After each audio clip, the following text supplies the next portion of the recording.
تخيل تكون رايح تحارب ومعاك سلاح قوي جدا، والسلاح اللي انت واخده معاك ده يكون هو سبب هزيمتك. سنة 636 ميلاديا في معركة القادسية، الفرس كانوا جايين بجيش ضخم جدا، وكان معاهم حاجة مخوفة كل جنود المسلمين، وهي الفيلة الحربية. تفتكر كده ايه يخلي جنود المسلمين يخافوا من الفيلة الحربية؟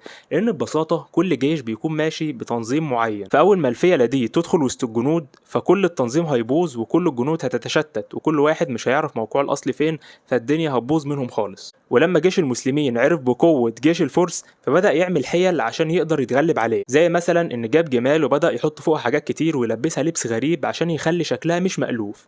فاول ما الخيول بتاع جيش الفرس شافت الجمال دي داخله عليها، فحست ان دي حاجه غريبه، حاجه ما شافتهاش قبل كده، فخافت الخيول وبدات ان هي تجري وتلف لورا وتخبط في بعضها، وده طبعا شتت جيش الفرس. وبالحيله دي عرف جيش المسلمين انه يضعف جيش الفرس. بس طبعا لسه في حاجه صعبه تانية وهي الفيل، وبدأ المسلمين يواجهوا الفيله دي ويضربوهم في عينيهم.